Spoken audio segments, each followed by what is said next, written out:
여러분 반갑습니다. 킨덕입니다. 자, 이번 시간에는요 3교시 사회복지 정책이죠. 그래서 1과목 사회복지 정책론, 2과목 사회복지 행정론, 3과목 사회복지 법제론, 이렇게 3과목 3교시 강의를 진행하겠습니다. 보통 이 3교시는 남자분들은 좀 쉬워하고 여자분들은 좀 어려워하더라고요. 보편적으로 법적 내용이 많이 나와서 그렇거든요. 그래서 너무 많이 공부하면 미쳐버리는 과목입니다. 그래서 80점, 조금 후하면 70점만 맞자. 70점만 해도 충분히 합격이지 않습니까? 뭐하러 100점 맞으려고 그래요? 우리 시험의 가장 큰 장점은 100점 맞는 시험이 아닙니다. 그래서 100점 맞으려고 공부하지 마십시오. 법 다 외우려고 하면 여러분들 아주 인지가 터져버릴지 모릅니다. 합격을 하면 뭐예요? 인지가 터져버리는데 건강이 최고입니다. 인지를 보호하면서 자, 1과목 사회복지 정책론 출발해 보겠습니다. 사회복지 정책의 원칙과 기능이죠. 원칙과 기능에 관한 설명으로 옳지 않은 것은 나옵니다. 옳지 않은 것은 나쁜 말이죠. 사회복지라는 건 좋은 말이잖아요. 나쁜 말이 뭐예요? 능력에 비례한 배분을 한다. 능력에 비례한 배분은 이건 자유주의 원칙이죠. 시장경제. 그래서 능력에 비례하면 뭐하러 사회복지를 정책을 만들겠습니까? 그래서 능력에 비례하는 건 아니다라고 하고요. 이런 내용들이 기본서 내용입니다. 사실 기본서 내용은 스키다시입니다. 그래서 그냥 추가로 보너스로 읽어보시면 됩니다. 소득을 재분배하는 기능이다. 그렇지. 경제적 자동 안정화 기능을 한다. 그렇지. 안정적으로 복지정책을 써야 되니까. 최저생활을 보장하는 기능이다. 그렇지. 사회통합과 정책 안정. 그렇지. 뭐 이런 내용들 보시면 됩니다. 대부분이 시험이 옳지 않은 게 나오기 때문에요.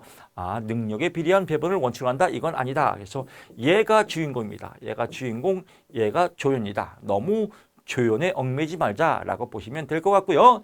2번 문제로 넘어갑니다. 다음의 설명에 해당하는 것은 비경합적이고 비배제적 쭉 나옵니다. 뭐 이런 내용들이 미쳐버려요. 뭐 비배제적, 비경합적 이런 용어들이 우리가 어렵게 느끼는 겁니다. 느끼는 거예요.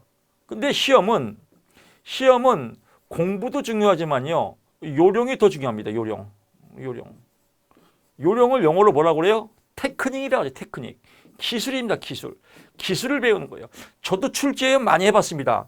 출제를 하다 보면 뭐 항상 제가 말씀드리지만 여기 있는 내용이 단어가 그대로 들어가든지 아니면 그 의미가 그대로 노출될 수밖에 없어요. 이거를 누가 더 빨리 찾냐? 이런 숨은 그림 찾기입니다. 공부를 많이 한 사람은 이런 숨은 그림을 못 찾아요. 그 말 갖고 예를 들면 생명 검사할 때 숫자가 2예요. 그래서 이거 2자를 가리려고 막 있었지 않습니까? 그래서 너무 공부를 많이 해서 얘 점까지 다 분석하면 얘를 못 봐요. 그냥 점은 버리고 2자를 봐야 생명 검사를 해서 건강하게 통과할 수 있거든요. 공부도 마찬가지예요. 여기에 있는 단어를 찾아내야 돼요. 너무 다 보면 안 됩니다. 그러면 모든 구성어래요. 모든 구성은 뭐예요? 공공이죠. 체와 공공재죠. 다 나왔잖아요. 모든 구성은 공공재와 공공재. 그래서 이렇게 답을 찾아내면 됩니다. 나머지는 볼 거 없겠죠? 그래서 통과하시고요. 3번 갑니다.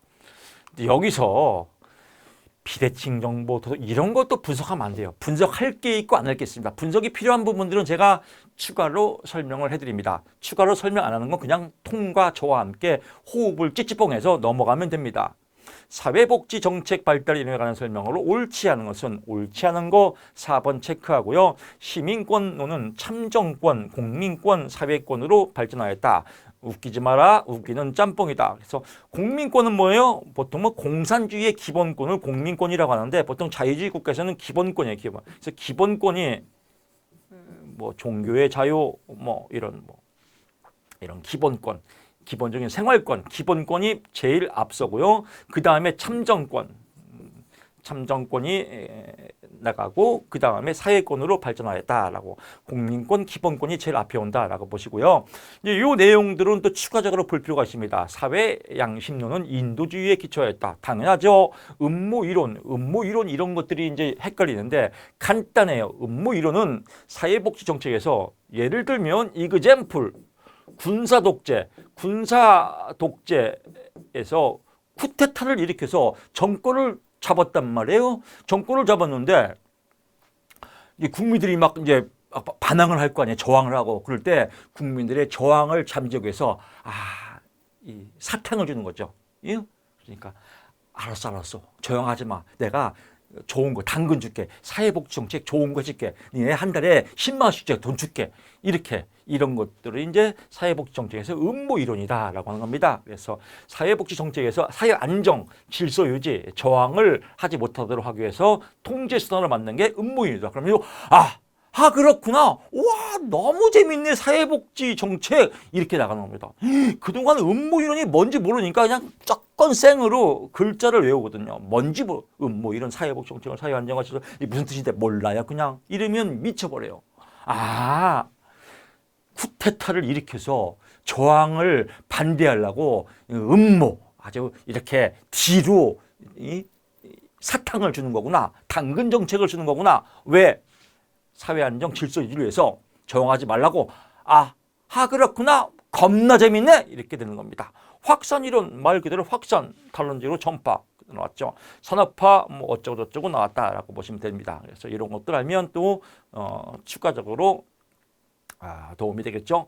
신빈민법에 관한 설명으로 옳지 않은 것. 신빈민법에 관한 설명. 신빈민법은 이제 새로운 빈민법이죠. 정답 체크하면 원의 구제를 인정하였다라고 나오는데 원의 구제를 인정하지 않았다라고 시설 내에서의 구제만 인정한다라는 겁니다.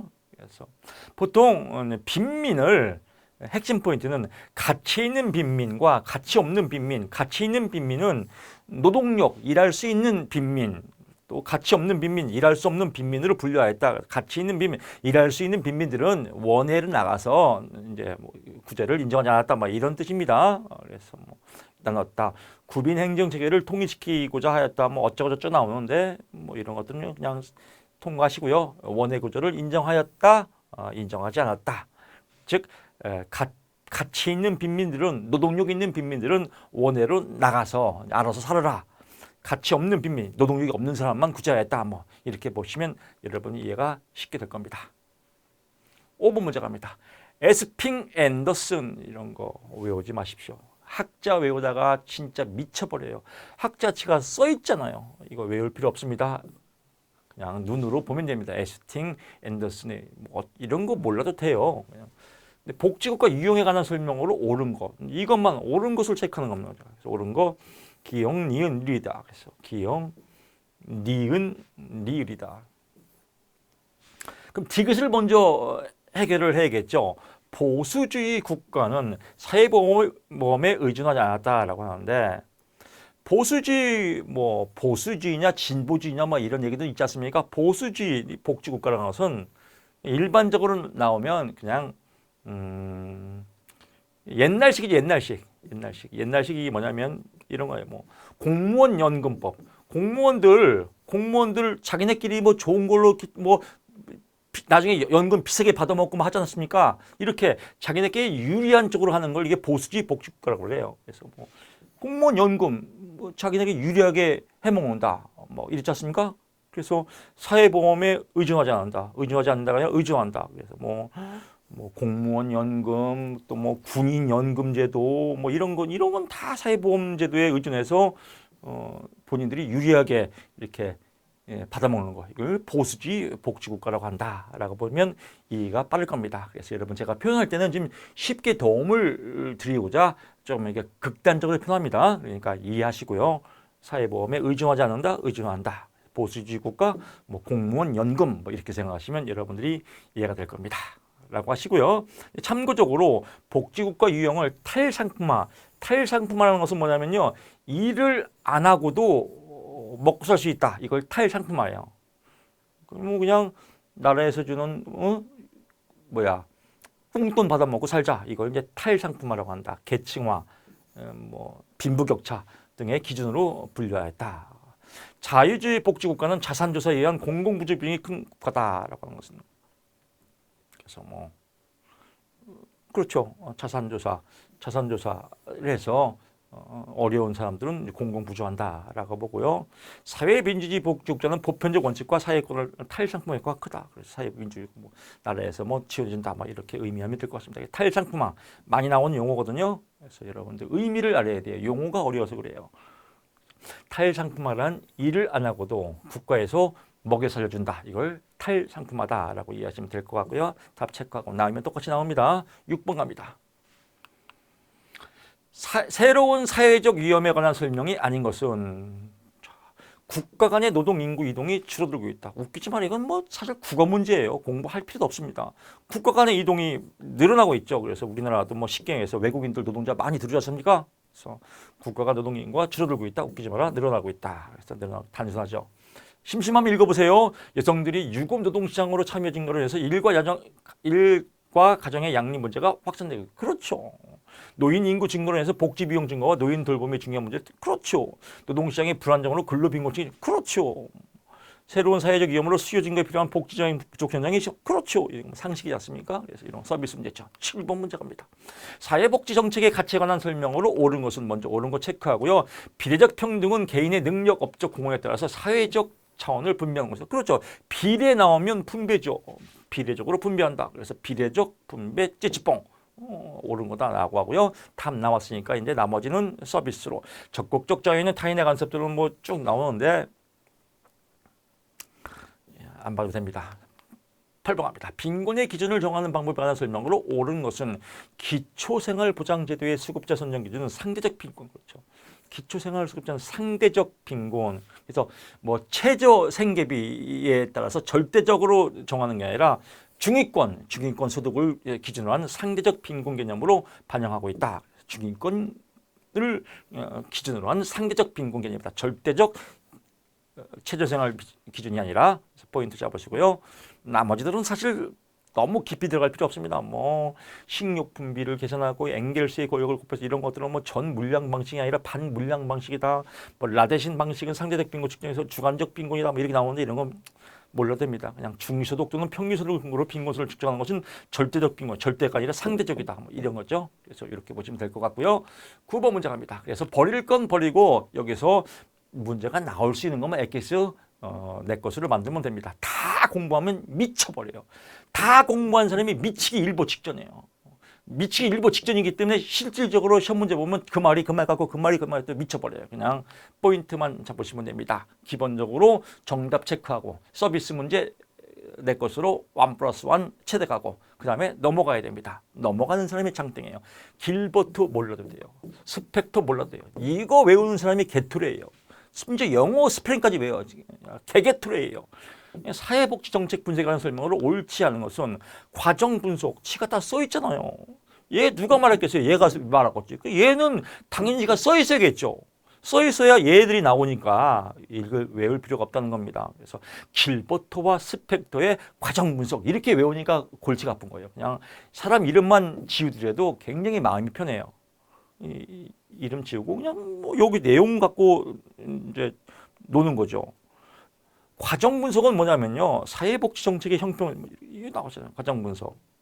정치적, 기술적, 방법적 변수. 그러니까 정치적인 거는 정치 색깔이 틀죠. 나는 야당 색이 있다. 나는 여당 색이 있다. 정치적, 주관적 판단이 있기 때문에 주관적 개입이 들어가요. 그럼 벌써 답이 나왔죠. 연구자의 주관을 배제해야 한다. 배제하는 게 아니라 연구자의 주관이 들어간다. 개인의 주관, 정치색, 고정관념 이런 것들이 들어가겠죠. 그래서 연구자의 주관을 배제해야 한다. 연구자의 개념이 포함된다라는 게 과정 분석이다라고 보고요. 나머지들은 이제 보면 이렇게 정치적, 기술적 방법이 들어간다. 산물 분석은 정책 선택에 여러 가지 쟁점을 분석하는 방법이다. 이건 서비스로요. 산물, 생품 나온 거니까 여러 가지 쟁점, 산물, 또 결과, 성과 이렇게 보시면 될 것 같고요. 그냥 너무 조연들은 깊이 들어갈 필요 없습니다. 10번 문제 갑니다. 사회보험제도의 급여와 급여 형태에 관한 설명으로 옳지 않은 것은 고용보험상 구직급여는 그렇죠. 구직급여.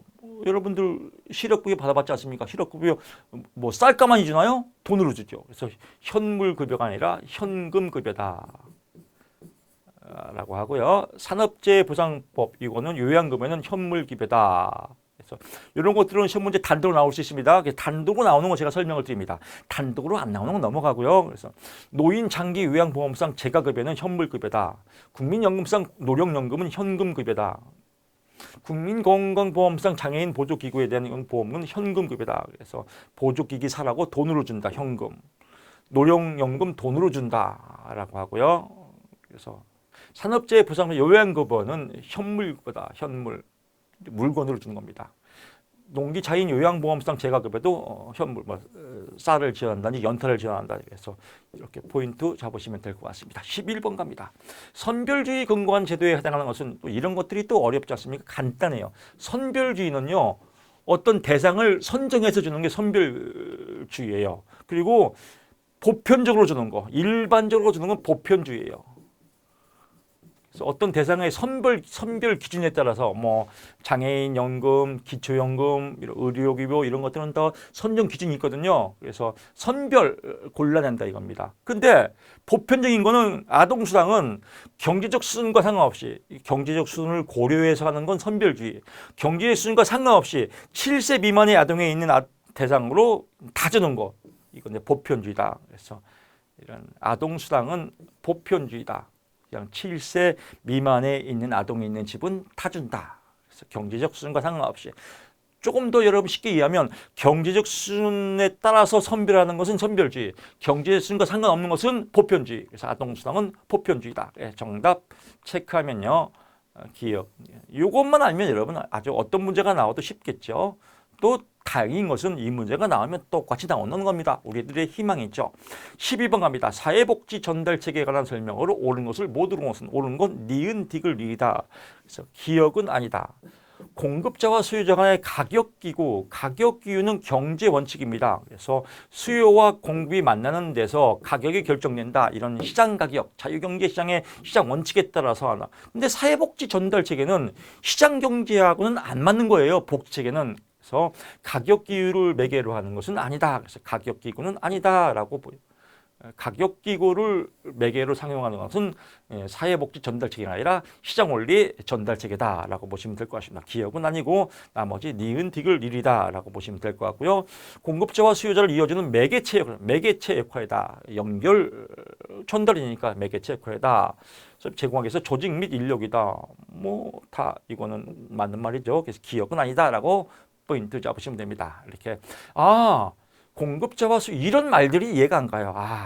가격기구는 시장 가격이다. 시장 가격의 원칙에 따라서 사회복지 전달을 하는 게 아니다. 그래서 이렇게 이해하시면 될 것 같습니다. 사회복지 정책의 수급 조건에 해당하지 않는 것은 최종 확령은 아니다. 이게 딱 봐도 아니죠. 14번 갑니다. 사회복지 정책의 제정에 관한 설명으로 옳은 것은 사회복지 정책 개정이 수행하는 기능 가운데 하나는 소득제. 그렇죠. 그래서 사회복지 제정은 사회복지는 있는 사람이 없는 사람고 나눠주고 또 국가가 분배해주고 그래서 소득 재분배다라고 보시면 될 것 같습니다. 나머지 볼 거 없고요. 15번 갑니다. 사회복지 전달체계에서 제공되는 재화나 서비스의 속성에 관한 설명으로 옳은 것은 사회복지 재화 서비스 정보의 불안정성으로 그렇죠. 사회복지 재화나 서비스. 재화는 돈이에요. 서비스는 무형의 서비스. 이런 것들은 복지 서비스는 정보가 불안정해요. 그래서 공평하게 나눠져야 되는데 정보가 있는 사람은 혜택을 받고 정보가 모르는 사람은 혜택을 못 받고 그래서 불안정성으로 인해서 소비자들이 합리적 선택에 차이가 있다. 그렇죠. 합리적 선택에 차이가 있는 건 뭐냐면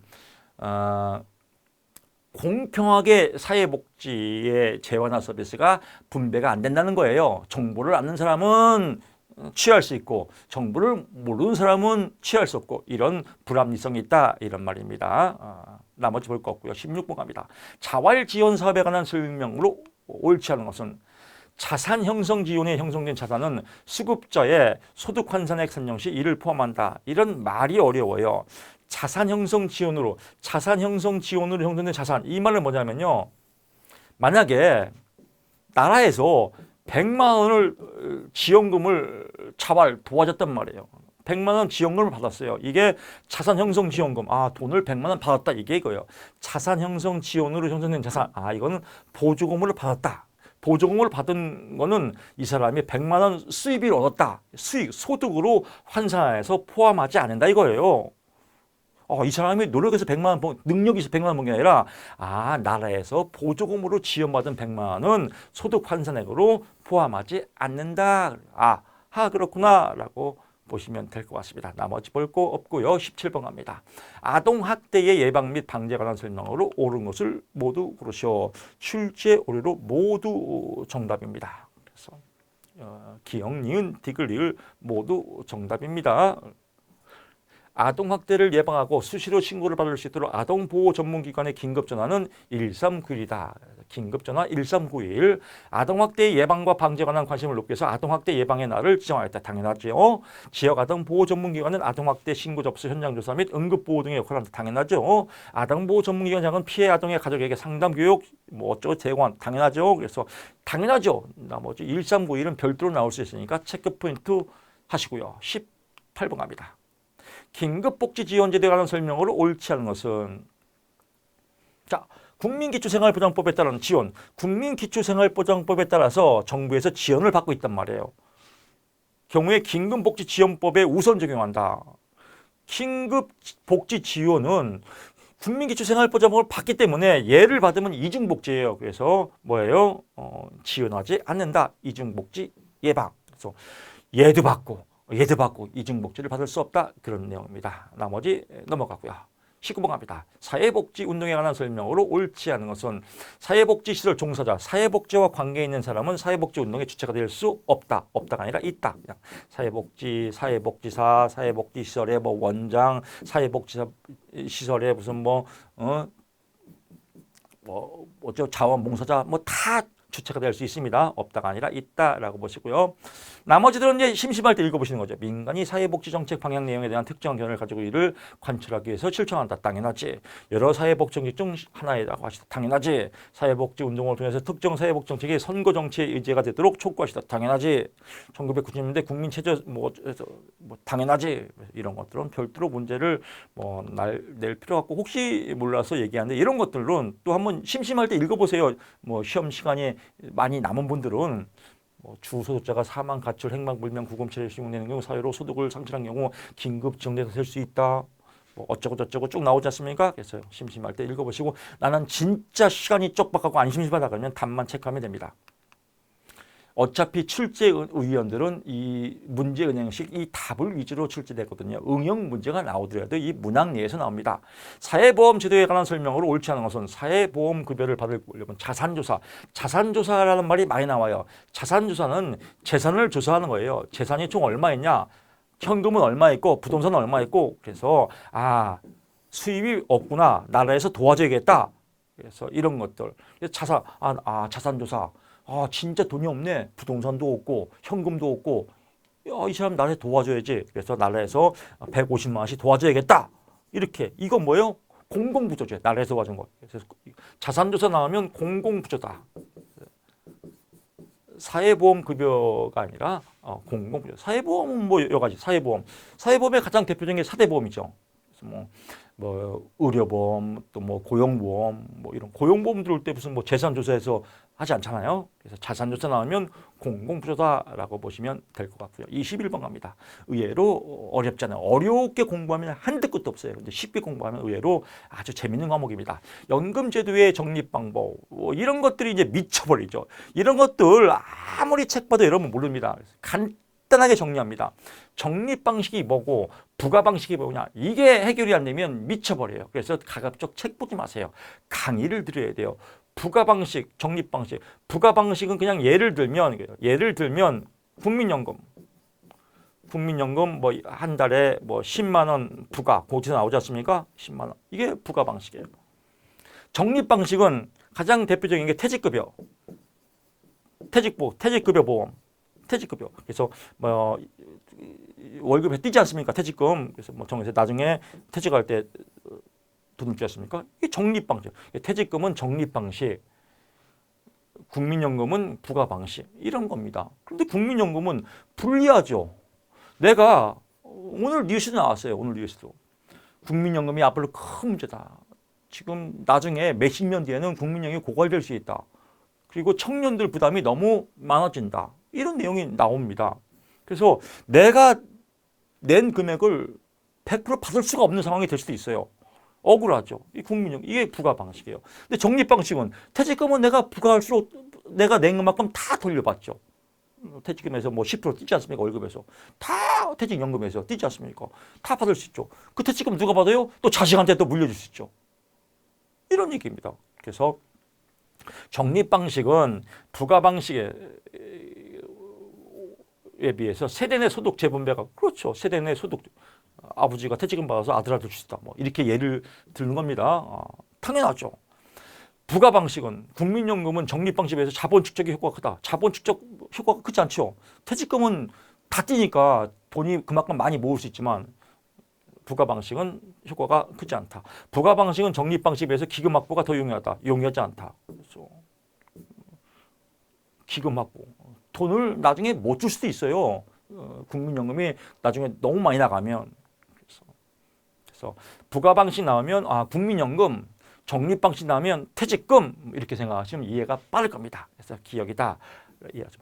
이런 거 알 때 여러분 기분 되게 좋지 않습니까? 도대체 적립 방식이 뭐고 부과 방식이 뭐야? 아무리 공부해도 어려운데 야 이거 미쳐버리겠네. 이런 분들은 부과 방식은 국민연금, 적립 방식은 퇴직금, 퇴직연금 이러면 쉽게 이해가 됩니다. 쉽게 이해가 되면 아주 공부가 재밌습니다. 22번 갑니다. 고용보험 제도에 관한 설명으로 옳은 것은 보험 가입자는 사업주 근로자 모두 포함한다. 당연히 모두 포함하는 거죠. 그래서 모두 포함해서 보험 가입에서 근로자가 반내고 사업자가 반내고 하지 않습니까? 당연하죠. 추가적으로 할 수 있는 건 또 나올 수 있다는 얘기입니다. 그래서 추가적으로 나온 내용들은 제가 선별해서 또 이렇게 설명을 드립니다. 고용보험료는 고용보험위원회에서 고용보험료는 부가징수는 근로복지공단입니다. 근로복지공단이다. 고용보험의 가입 대상은 모든 국민과 국내에 거주하는 외국인. 국내에 거주하는 외국인이 아니라 고용보험에 받을 수 있는 대상에 따라 있습니다. 그래서 그냥 외국인이 아니라 선별된 외국인이다. 고용보험에 가입을 할 수 있는 선별된 외국인이다. 전체 외국인이 아니라 선별된 외국인이다. 고용보험 구직급여는 30일 동안 아니라 7일 동안이다. 이런 것들은 별도로 나옵니다. 30일이 아니라 7일.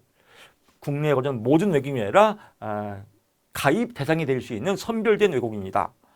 부가징수는 고용보험위원회가 아니라 근로복지공단이다.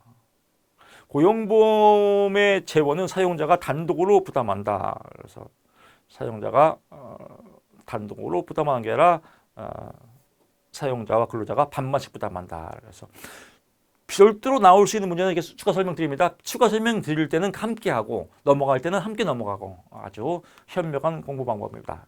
23번 갑니다. 소득 재분배에 관한 설명을 옳은 것. 다 옳으네요. 그래서 다 옳은 거는 항상 나오면 똑같이 나와요. 다 옳다라고 보시고요. 조세를 재원으로 하는 공공부조제도에 대한 일반적으로 나타난다. 그렇다. 사회적 취약계층을 상대로 하는 사회복지 서비스의 취직적 재분배. 그래서 어려운 사람을 도와줘서 끌어올리는 거죠. 그렇죠. 위험 미발생 집단에서 위험 발생 집단 소득이 증진되는 수평적 소득 재분배에 해당한다. 수평적 소득 재원 조달 측면에서 부조 방식이 보험 방식의 재분배 효과가 그렇다. 그래도 이해가 안 되는데 그러면 그냥 다 맞다 나오면 똑같이 나온다라고 보시고요. 24번 갑니다. 국민건강보험제도에 관한 설명으로 옳은 것은 조합방식 의료보험. 보통 조합방식 보통 옛날에는 지역가입 또는 직장가입 그래서 지역이나 직장에 따라서 이렇게 여러 가입을 했습니다. 이게 조합방식에서 이제 통합됐습니다. 그래서 통합방식 국민건강보험제 1999년 은하철도 999가 생각이 나네요. 1900 이런 건 외울 거 필요 없습니다. 그냥 99년에 이제 다 지역과 직장을 통합하였다. 그래서 조합 방식에서 통합 방식으로 전환하였다. 당연하지라고 보고요. 나머지 볼 거 없습니다. 25번 갑니다. 사회복지 정책 평가 유형에 관한 설명으로 옳은 것은 나옵니다. 총괄 평가는 다 총괄한 거죠. 그래서 정책이 집행되고 난 후에 그렇죠. 다 후에 총괄하는 거니까. 그래서 집행되고 난 후에 평가는 어디서 나왔죠. 집행이 되고 난 후에 평가. 그런 거 어떻게 평가해요? 총괄해야죠. 그래서 총괄평가다. 총괄평가를 다른 말로 결과평가라고 한다. 결과가 어떠냐라고 보면 될 것 같고요. 뭐 과정평가는 정책 집행 후에, 정책 집행 후에가 아니죠. 과정평가는 과정 중이죠. 뭐 당연한 거 아니에요? 정책평가 중간에 중간평가, 중간평가가 뭐야? 결과평가는 총괄평가가 후에죠. 요것도 시험에 잘 나옵니다. 효율성 평가와 효과성 평가. 효율성은 뭐냐면요. 자원과 대비하는 평가예요. 정책의 효과를 띠면 자원과 대비, 얼마큼 효율인가, 투입된 자원과 대비해서 얼마큼 효율적인가. 그래서 자원과 대비하는 건 효율성, 결과나 목적 달성에 대한 알아보는 건 효과성, 얼마큼 효과가 있냐. 그래서 결과, 목적 달성이 되는지 평가. 결과와 목적 달성을 평가하는 것은 효과성, 얼마큼 효과가 있냐. 자원 대비와 평가하는 것은 효율성이다. 이것도 시험에 잘 나오니까 포인트 잡으시고요. 그래서 시험에 잘 나온 것들은 제가 추가로 서비스를 강의해 드립니다. 이렇게 해서 1과목 강의 마치고 2과목 사회복지 행정론은 커피 한 잔 마시고 여러분 찾아뵙겠습니다. 자, 커피 한 잔 먹고 왔습니다. 커피 한 잔 먹으니까 또 카페인의 효과인지 몰라도 또 다시 이 에너지가 재충전돼서 또 여러분 또 힘차게 강의를 시작하겠습니다. 이 과목 사회복지 행정론 3교시 과목 중에서 제일 쉽습니다. 점수 맞기 전략 과목입니다. 25문제 중에서 패추겨도 20문제는 맞출 수 있는 문제입니다. 행정이 들어가니까 어렵다. 천만의 말씀 만만의 꽃가게 행정 쉽습니다. 어떻게 쉬운지 자 출발해 보겠습니다. 사회복지 행정에서 효과성 설명으로 옳은 것은 옳은 거 체크하고요. 효과성. 저는 실용주의입니다. 실속주의. 사실 쓸데없는 거 되게 싫어합니다. 그래서 여러분 뭐 감 잡으셨겠지만 효과성. 교수님 국어 아나운서들은 효과성이라고 하는데요. 효과성이 틀린 거예요. 효과성이라고 해요. 이런 거 굉장히 싫어해요. 저 짜증납니다. 효과성이면 어떻고 효과성이면 어때요? 그게 뭘 중요해요? 나는 효과성이 더 좋은지. 하여튼 효과성은 효과가 좋은 거예요. 효과가. 뭔 효과? 결과죠. 결과. 그래서 목표 달성했죠. 목표 달성의 결과가 좋은 건 효과성. 여기에 대비된 건 효율성입니다. 항상 나오는 게 이건 패치기도 나와요. 효율성은 뭐냐? 투입에 대한 산출의 비율이에요. 투입했는데 얼마큼 이득이 있냐. 최저 경제 원칙이죠. 최소의 비용을 투자해서 최대의 효과를 얻는 거. 이런 건 효율이죠. 효율적이다. 그래서 비율 나오면 효율성. 결과 나오면 목표 달성, 목표 나오면 효과성, 째찌뽕. 이것만 알면 패치겠다 또 한 문제 먹고 들어갑니다. 너무 좋지 않나요? 아름다운 공부입니다. 공부가 재밌어야 돼요. 근데 교수님 밑에는 뭐예요? 안 봐도 됩니다. 27번 갑니다. 사회복지관 운영에 관한 설명으로 옳은 것은 옳은 것 체크하고요. 지역사회를 기반으로 운영되는 사회복지기관이다. 그렇구나. 사회복지관 운영은 사회복지기관이구나. 찌찌뽕 하고요. 나머지들은 이제 여러분들 덤이죠. 덤은 이런 것들은 사실 상식 문제예요. 상식. 문맥을 보더라도 기초지방단체마다 설치해야 한다. 의무사항이잖아요. 의무는 아니다. 단체마다는 아니다. 사회복지 전담 공무원을 의무적인 건 아니다. 중산층은 이용할 수 없다. 없다가 아니라 있다. 프로팀 구조를 해서 활용할 수 없다. 없다가 아니라 있다. 이런 표현들은 읽으면 뭔가 이상한 것들은 다 제껴놓으면 엑기스가 딱 나오겠죠. 이 18번 갑니다.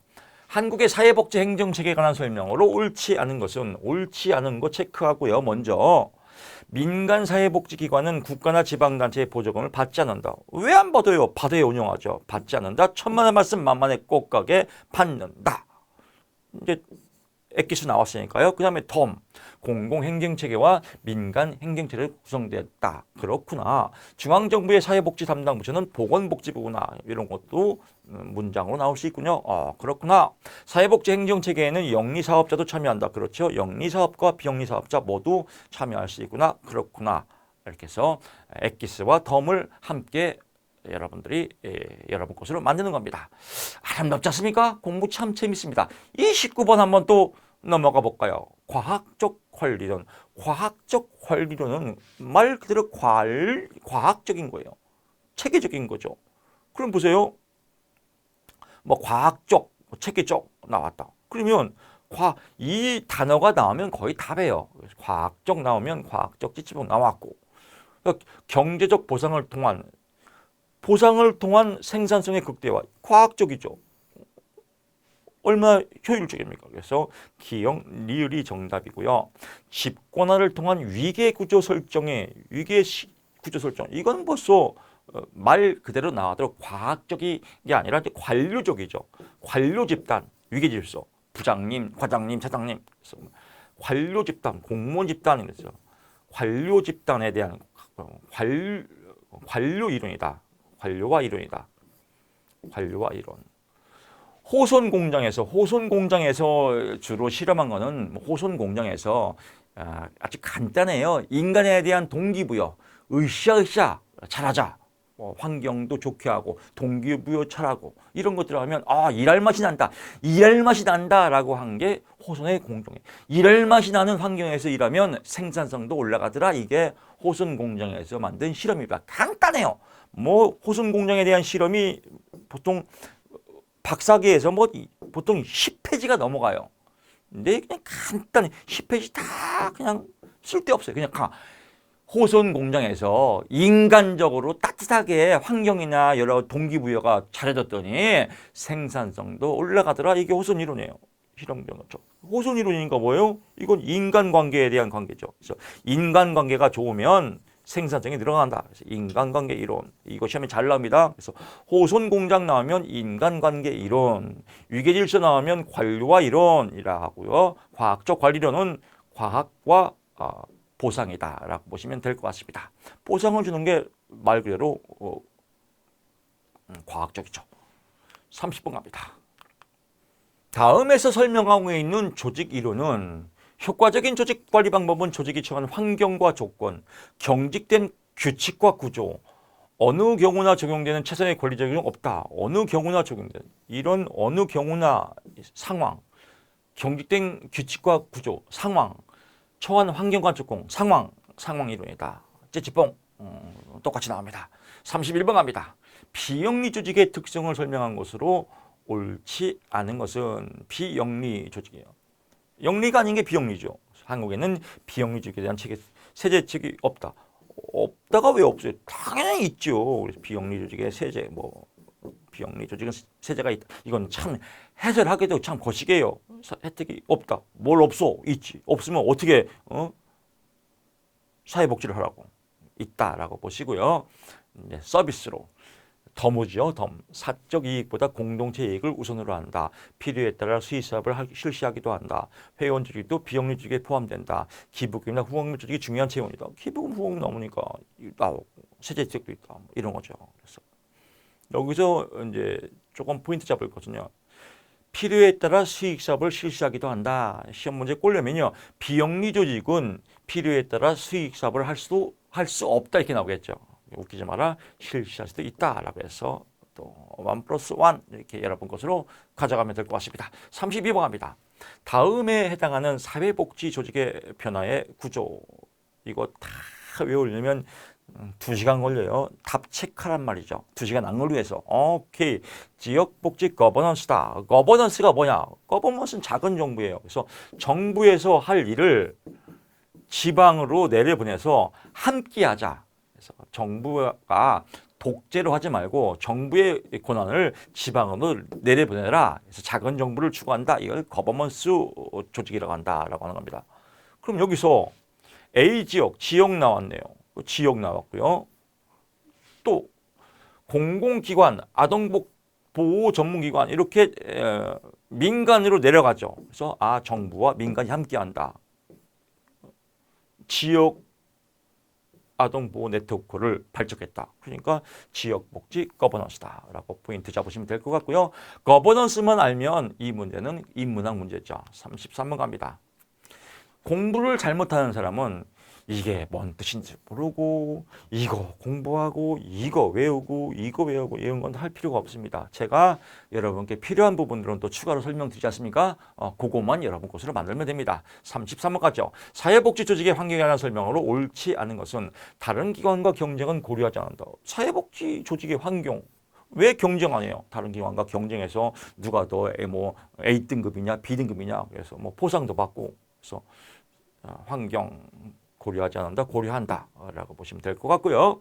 덤 과학기술 발전은 사회복지기관의 서비스에도 영향을 미친다. 그렇구나. 사회인구적 특성은 사회문제 그렇구나. 경제상황 서비스 그렇구나. 법적인 말로 뭐 그렇구나. 뭐 상식이니까요. 그냥 그렇구나 넘어가면 됩니다. 34번 갑니다. 관리격자 이론에 관한 다음에 해당하는 리더십은 관리격자 엄청 많이 나옵니다. 그래서 관리격자를 여러분이 알기 쉽게 그리면요. 이렇게 요거는 메모해 주세요. 이건요. 인간관계 중심이에요. 인간관계 중심이다라고 하고요. 여기는 생산관계 중심이에요. 생산관계 중심이다. 그래서 인간관계가 높은 거죠. 여기는 생산관계가 높은 거죠. 그래서 여기 같은 경우는 인간관계가 높다라고 해서 인간관계가 높아요. 높고. 근데 생산관계는 작단 말이에요. 이쪽 부분이 있거든요. 아, 그러면 생산관계보다는 인간관계를 추구하는구나 라고 나왔습니다. 그래서 개인의 문제와 관심을 적극적인 소한다. 관장은 조직 내 인간관계 나오죠. 인간관계를 중요시한 건 뭐냐면 컨트리 클럽형이에요. 컨트리 클럽형을 다른 말로 인간 중심형이라고 합니다. 이건 외우셔야 됩니다. 컨트리. 컨트리가 아주 시골스러운 건데 시골스러운 게 인간 중심 뭐 하여튼 뭐 어쩌고저쩌고 연결하면 됩니다. 컨트리 클럽이다 그냥 인간 중심이다라고 하고요. 반대는 뭐예요? 여기서 쭉 나가면 이렇게 나가겠죠. 이렇게 나가면 여기는 중간이죠. 중간. 중간은 중도형이에요. 중도형. 가운데다 중도형이고요. 여기는 생산관계는 중요시해요. 근데 인간관계는 낮죠. 이 부분 낮다. 이런 것들은 뭐냐면 과업형이에요. 과업지향형이다. 과업지향 또는 생산지향이다. 여기는 뭐예요? 인간관계, 인간중심 컨트리형이다라고 하고요. 또 이쪽 부분, 이제 끝 부분은 가는 거죠. 여기는 생산관계도 높고 인간관계도 높죠. 다 높다. 그래서 이걸 이제 보통 T명이라고도 하고 T명이라고도 하고요. 또 가장 이상적인 거죠. 그래서 이상형이라고도 한다. 뭐 이렇게 보시면 될 것 같고요. 이 부분은 가장 낮죠. 인간관계도 낮고 생산관계도 낮고 가장 나쁜 거죠. 그래서 여기는 뭐 방위형 또는 무기력형이라고 합니다. 그래서 무력형, 무기력형, 무력형. 그래서 방위형, 무기력형, 중도형, 인간관계형, 컨트리형, 또 과업 중심형, 생산형, 팀형, 이상형 뭐 이렇게 여러분들 이렇게 정리하면 이거 항상 나옵니다. 포인트 잡으시고요. 35번 갑니다. 다음에 해당하는 리더십의 유형은 조직의 목표에 대한 구성의 참여 나왔네. 참여 동기. 참여 나왔으니까 참여 리더. 찌찌뽕 끝. 넘어갑니다. 36번 갑니다. 인적 자원 관리 영역에 해당하지 않는 것은 인적 자원, 뭐 채용, 사람이 인적은 뭐냐면 사람의 사람, 인적, 자원.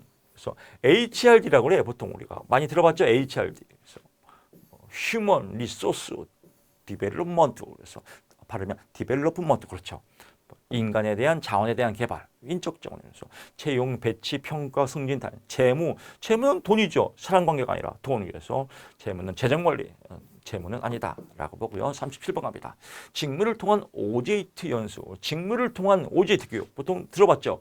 OJT 교육, OJT는 뭐예요? On the job, 직업 트레이닝, 직업 직무에 대한 훈련입니다. 그래서 직장 내에서 보통 고참들한테 OJT 교육 받죠. 일로 와봐. 이제 뭐 옛날에는 그랬습니다. 옛날 신입사원. 야, 쫄딱 일로 와봐. 오늘 또 OJT 교육 받는다. 직무 교육 시키는 겁니다. 막 이렇게. 반대는 뭐냐면요. 오프제이트. 오프제이트예요.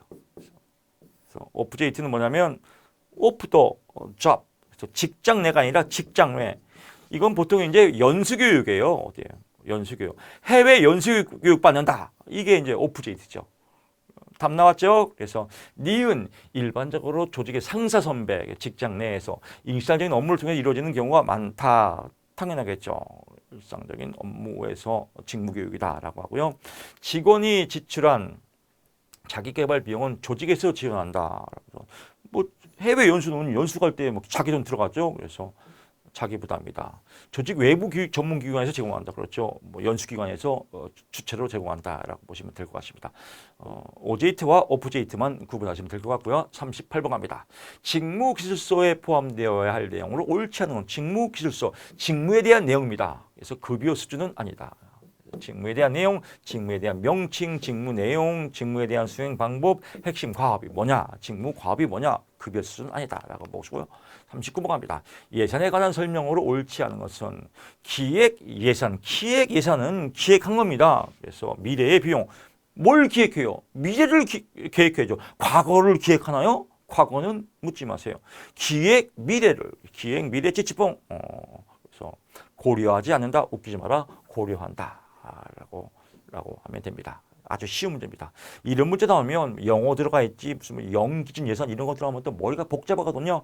허당해요. 다윗과 골리앗 허우대만 멀쩡하지 허당 문제입니다. 아주 간단하게 표현하면 되고요. 교수님 영기준 예산이 뭐예요? 알고 싶어요 라고 하는 분들은 사실 알고 싶을 필요가 없는데 답이 나왔으니까 혹시 모르니까 참고로 영기준은 전년도 예산을 고려하지 않는 거예요. 만약에 전년도 예산이 뭐 10억 들어갔다. 그럼 10억을 기반으로 만드는 게 아니라 10억은 과거는 묻지마 그래서 10억이 들어간 다 무시해. 새로 짜. 처음부터 새로 짜. 이게 영기준 예산이에요. 0이라고 시작하고 출발하고 예산을 짜.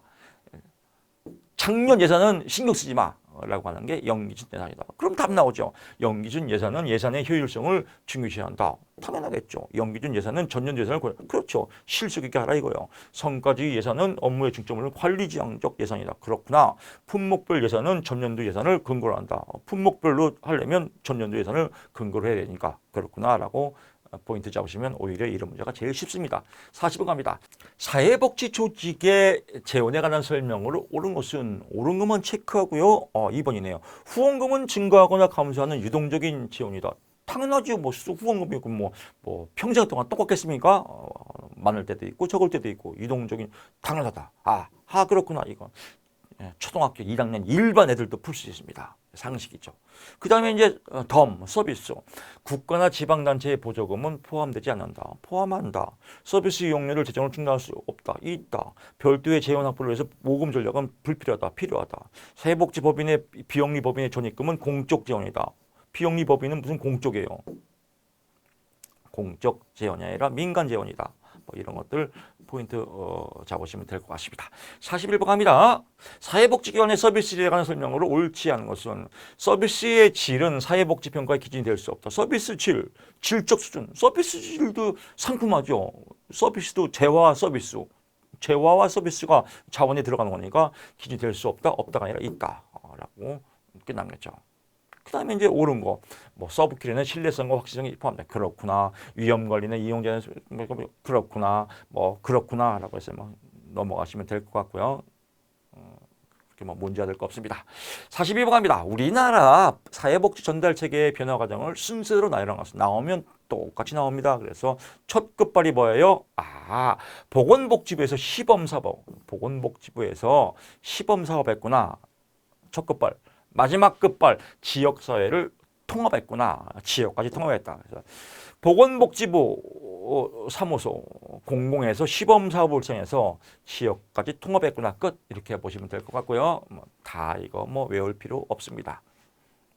사회복지 전달체계 구축 시 한 번 더 가면요. 여러분들 우리 시험은 주관식 시험이 아니에요. 사회복지 통합관리망의 개통 연도를 쓰시오. 이런 시험이 아니거든요. 그래서 너무 깊이 갈 필요가 없습니다. 사회복지 전달체계 구축 시 고려해야 할 사항으로 옳지 않은 것은 포괄성. 다 포괄한 거죠. 클라이언트는 내담자입니다. 다양한 욕구 중 한 가지 욕구. 한 가지 욕구가 뭐예요? 포괄은 다 포괄한 거니까 한 가지가 아니라 여러 가지 욕구를 해결하기 위해서 어떻게 순차적으로 동시에 순차적으로 해결하기 위해서 전문가 집단이 개입하는 방식이다. 그래서 포괄성은 한 가지가 아니다. 끝라고 하고요. 나머지 심심할 때 서비스 중복과 누락을 방지해서 다양한 서비스를 통합이니까 통합이다. 또 사회복지 서비스 양과 질이 서비스 수혜자의 욕구 충족과 서비스 목표 달성에 적합해야 한다. 적합 적절성 끝. 서비스 이용의 공간 시간에서 제약 없이 서비스 제공을 한다. 그렇죠. 공간 적급성. 충분한 사회복지 전문가 전문성. 다 쉽잖아요. 전문가 나오면 전문성, 적합 나오면 적절성, 포괄 나오면 포괄성, 통합 나오면 통합성. 이런 건 뭘 공부해요. 공부할 게 별로 의외로 없습니다. 44번 갑니다. 기획의 모델과 기법에 관한 설명을 옳지 않은 것은 방침관리기획은 체계 이론을 적용했다라고 하는데 체계 이론을 적용한 것은 논리에 체계적인 게 논리자. 그래서 체계 이론 나오면 논리기획이다. 답 나왔죠. 체계 나오면 방침관리기획이 아니라 논리기획이다.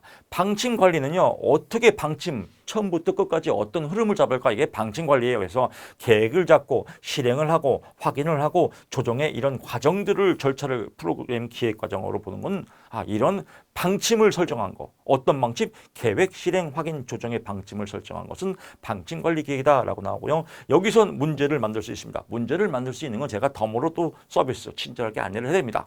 다음 중 방침관리기획이 아닌 것은 1번 계획, 2번 실행, 3번 확인, 4번 조정, 4번 떡볶이. 1번 계획, 2번 실행, 3번 확인, 4번 조정, 5번 떡볶이 하면 답이 떡볶이가 되겠죠. 라고 보시면 될 것 같고요. 여기서 추가적으로 나올 수 있는 건 이겁니다. 논리 모델은 투입을 하고 활동을 하고 산출을 해서 성과를 나눈 거 이런 건 이제 투입한 것이 얼마큼 성과 나왔냐 이런 건 논리 모델이다라고 하나 잡아주시면 될 것 같습니다.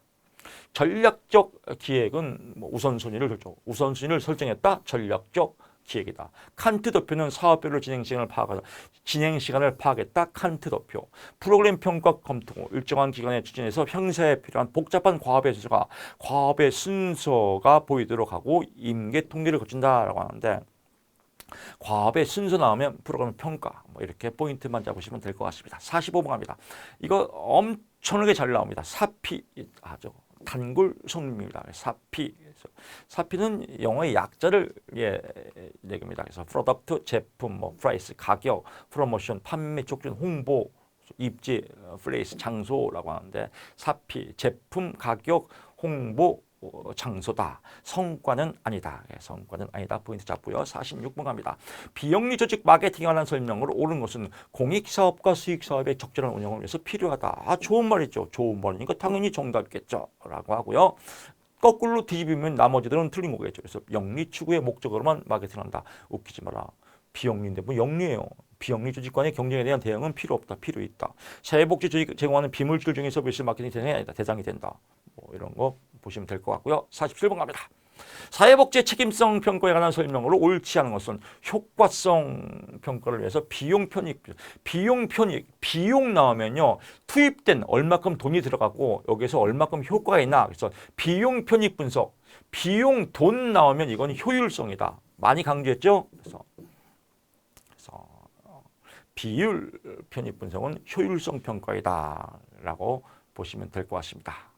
나머지는 쭉 읽어보시면 될 것 같고요. 참고로 형성평가는 과정을 평가하는 동태적 분석으로 나오고 사회복지 프로그램 형성돼서 그렇게 필요 없을 것 같습니다. 48번 갑니다. 우리나라 사회복지 시설 평가에 대한 설명으로 옳은 것은 옳은 거 체크하고요. 기억과 릴이다. 개의 3년마다 실시한다. 5년마다는 아니겠죠. 답 나왔죠. 또 평가 결과를 시설 지원에 반영한다. 그렇죠. 평가니까 평가 제도는 뭐예요? 반영하겠죠. 그래서 평가를 실시하고 또 결과를 반영하겠다. 기억, 리을이다. 평가 실시, 평가 결과를 반영. 당연하겠죠. 평가 결과는 비공개 원칙이다. 비공개가 아니라 공개다. 그래서 공표한다. 공개적으로 나오고요. 49번 갑니다. 사회복지 평가 기준에 기준되는 효율도 나왔네요. 효율성. 옳지 않은 것은 비용 절감은 서비스 이용자. 비용 절감은 서비스 이용자의 욕구 충족을 위한 목표와 관련성이 없다. 왜 없어요? 만약에 사회복지 서비스를 하는데 예를 들면 쉽게 얘기할게요. 자, 이런 거 하면 자 사회복지 서비스 100만 원 서비스 지원금 줍니다. 예를 드는 거예요. 이번에는 돈이 없어갖고 10만 원만 줄게요. 그러면 안 하겠죠. 의욕이 떨어지겠죠. 이런 게 그냥 쉽게 자극적으로 설명하는 겁니다. 극단적으로. 그러니까 비용 절감하면 서비스 이용자의 욕구 충족이 떨어지겠죠. 그래서 관련성이 없다가 아니라 있다라고 하고요. 50번 갑니다.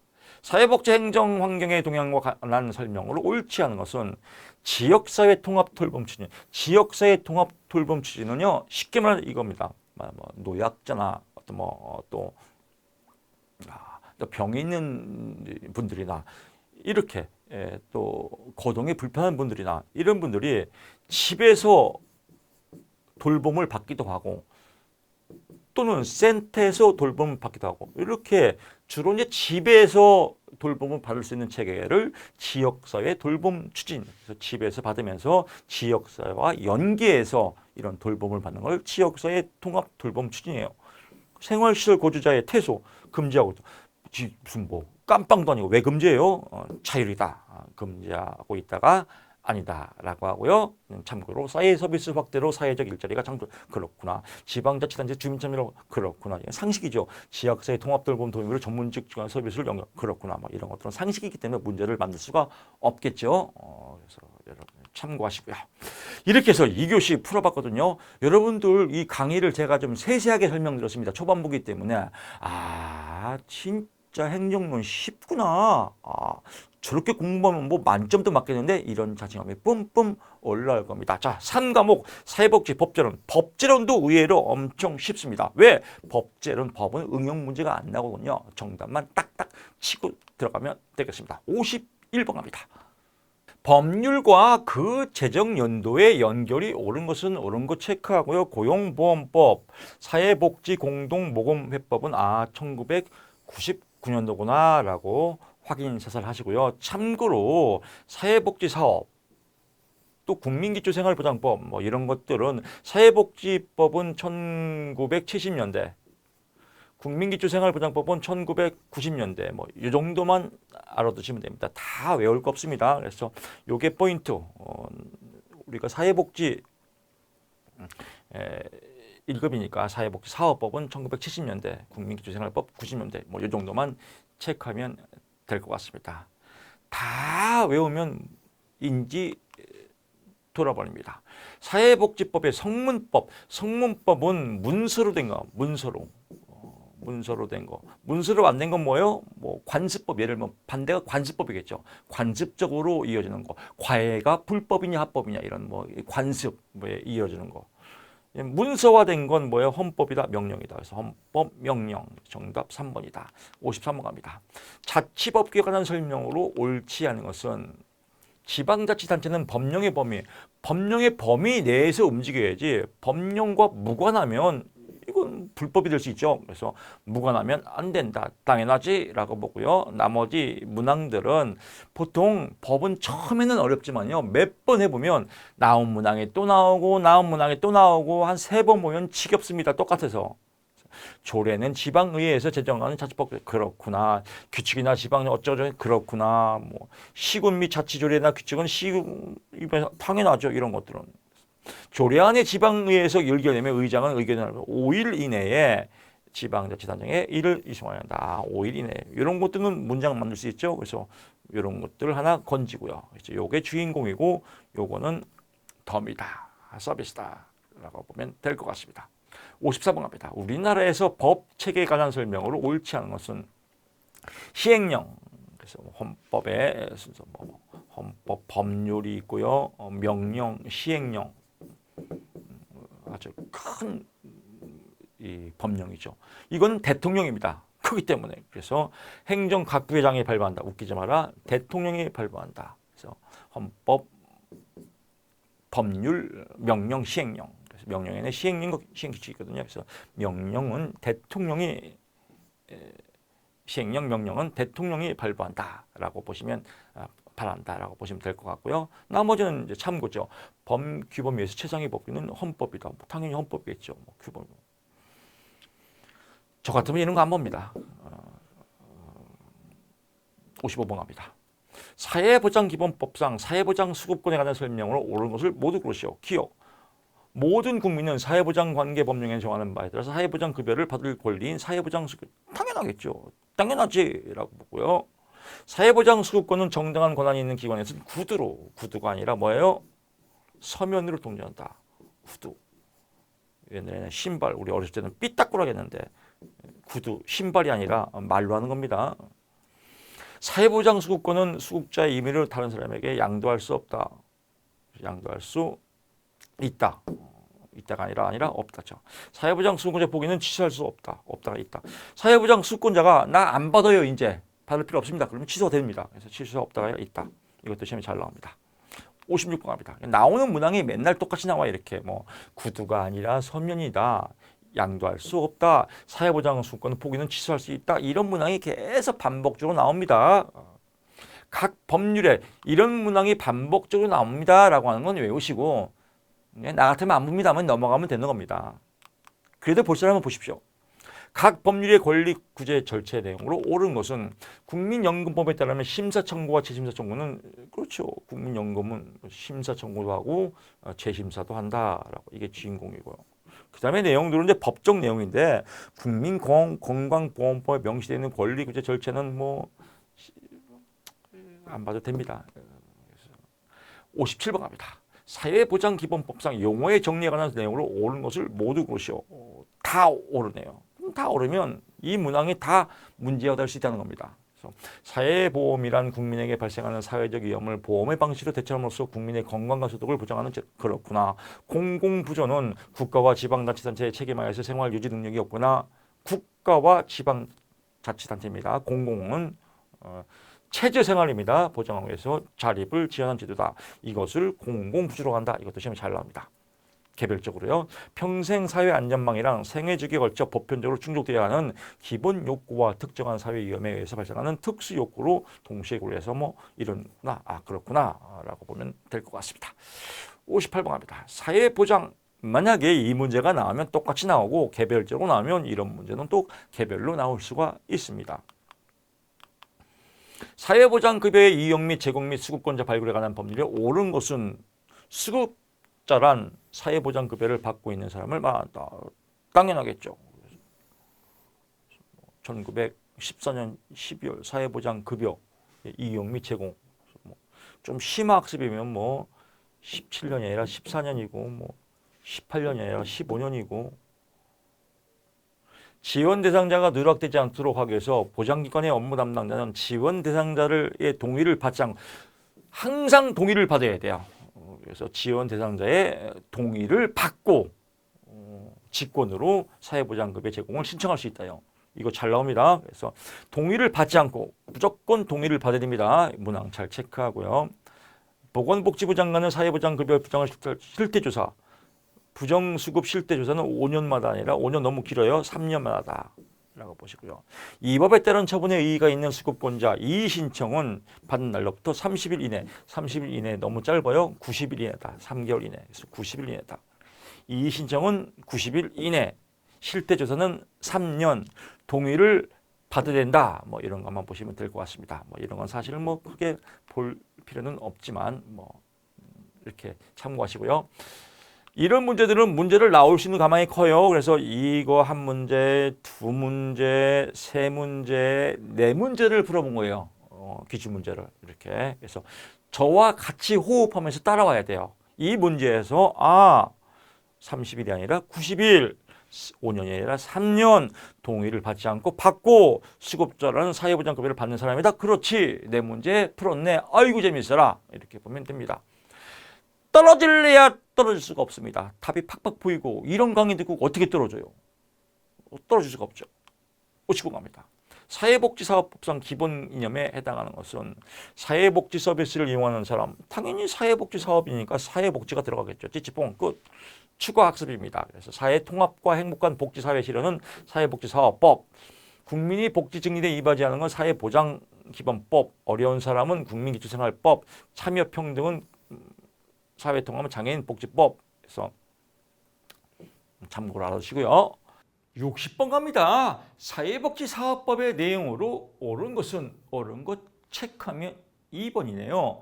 사회복지 서비스의 제공은 현물 제공이 원칙이다. 그렇습니다. 쌀을 원하면 쌀로 준다. 현물 제공이 원칙이다 라고 보고요.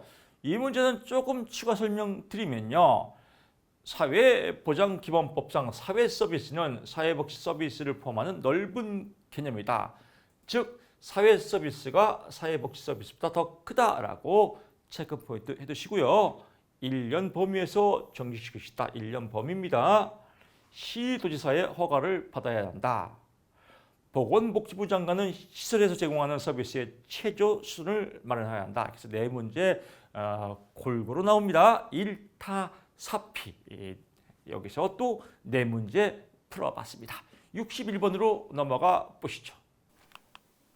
사회복지사업법에 명시된 날에 해당하는 것은 사회복지의 날 9월 7일. 사회복지사업이 당연히 사회복지날이죠. 찌찌뽕 아주 단순한 문제입니다. 이런 것들을 다 외울 수도 있겠지만 이런 거 저 같으면 안 외워요. 아동학대의 날 11월 19일 이거 어버이날 5월 8일 이런 거 문제 나올 확률이 거의 없어요. 진짜 재수가 없어갖고 재수 뽕이다. 재수가 없어서 나왔다. 틀리면 돼요. 100점 맞는 시험이 아니에요. 100점 맞을 것처럼 공부하면 미쳐버려요. 특히 법을 100점 맞으려고 하면 이거 사법고시처럼 공부하면 미쳐버려요. 그냥 법 같은 건 10점만 맞자. 나는 법은 진짜 싫어요. 60만 넘기자. 이러면 아주 쉬워요. 60만 넘기고 쉬운 거 뭐 70, 80 맞으면 합격인데요. 100점 맞으려고 공부하지 마십시오. 100점 맞는 시험이 아니에요. 100점 맞으려고 공부하는 사람 비합리적 신념. 인지 돌아버려요. 사회복지 찌찌뽕 9월 7일 62번 가겠죠. 얼마 건강합니다. 국민기초생활법 이거 참 잘 나옵니다. 외국인에 대한 특례, 국내에 체류하고 있는 외국인종 대한민국 국민과 혼인하여 본인 또는 배우자가 임신 중이거나 대한민국 국적의 미성년 자녀, 미성년입니다. 미성년. 시험에는 성년 자녀라고 또 꼬실 수 있습니다. 이런 문제가 또 각 문제에 많이 나오거든요. 그래서 미성년 자녀입니다. 성년 자녀가 아니라 미성년 자녀다. 또 배우자에 대한 국적의 직계 비속이 아니라 존속입니다. 직계 비속. 근데 여기서 직계 존속이 뭐고 직계 비속이 모르니까 공부가 어렵게 보이는 거예요. 예를 들면 할아버지, 아버지, 나, 자식, 손주 이렇게 있단 말이에요. 이렇게 이런 거를 직계죠, 직계. 이게 직계라고 해요, 직계. 그래서 나가 있고 나 위를 존속이라고 그래요. 나 밑에를 비속이라고 하고 직계 비속을 나 밑에 직계 비속.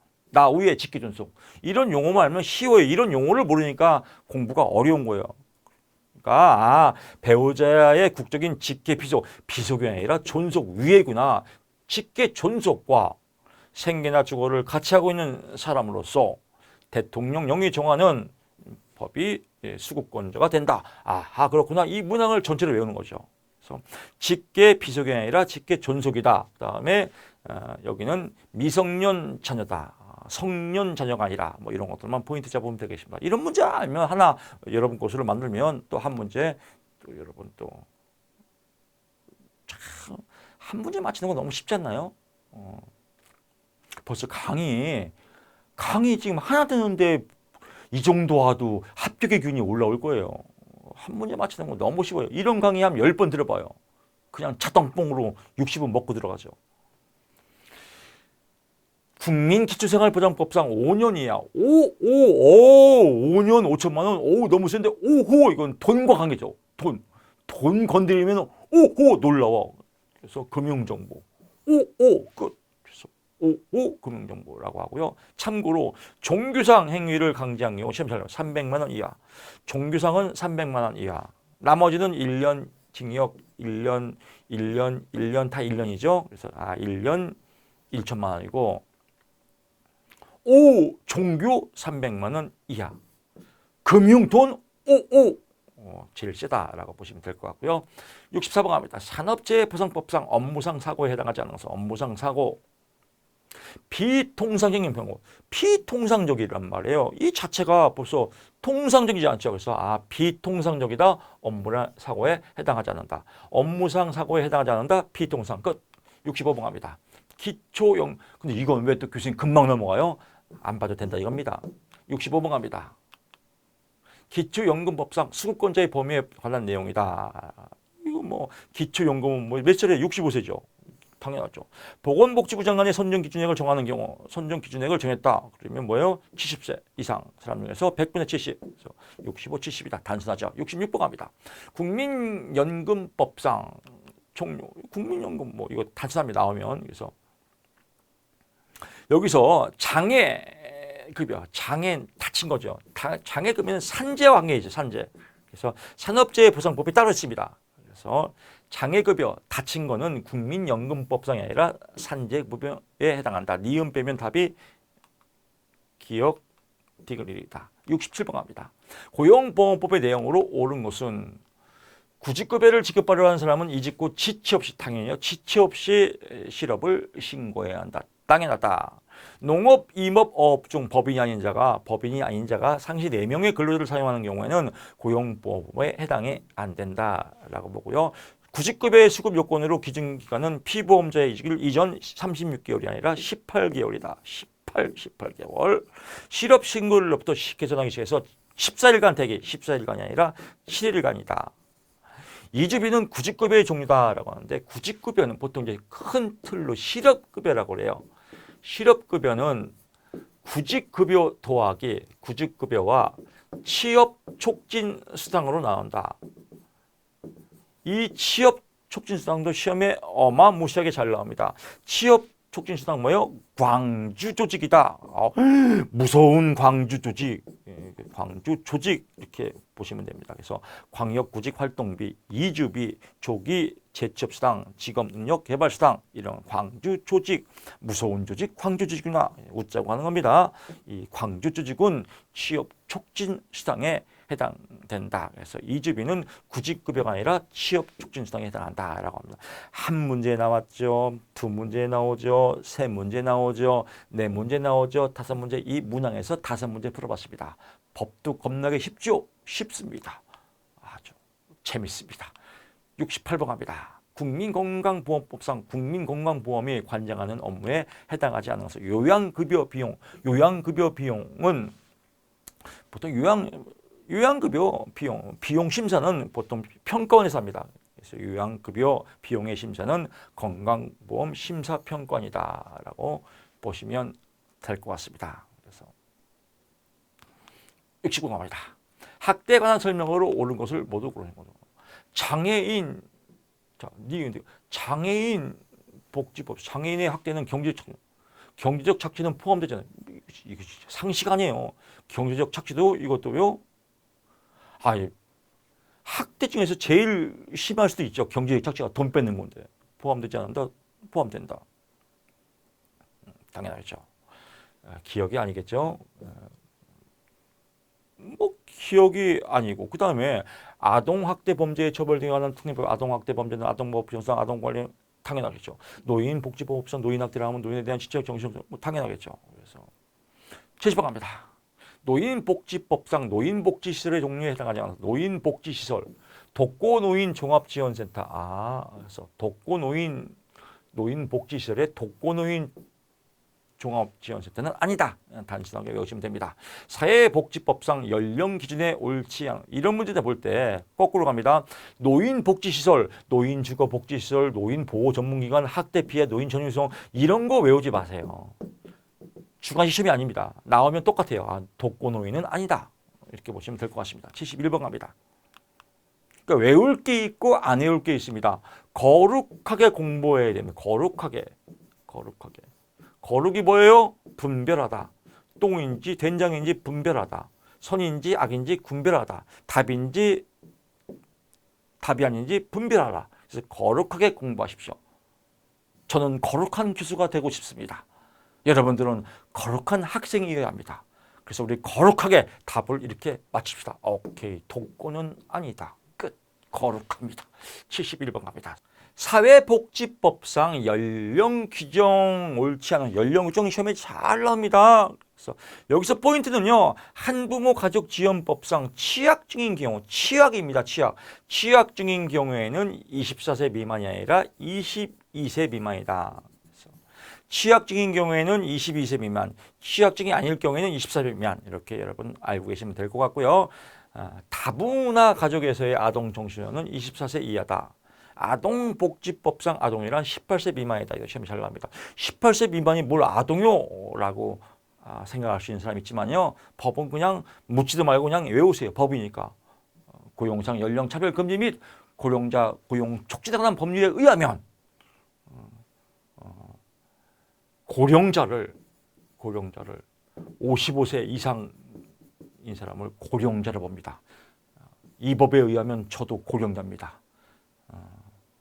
누가 강의할 때 고령자가 강해 이러면 저도 기분 나쁘지만 법은 그렇습니다. 묻지도 말고 그냥 이런 거구나. 법이니까.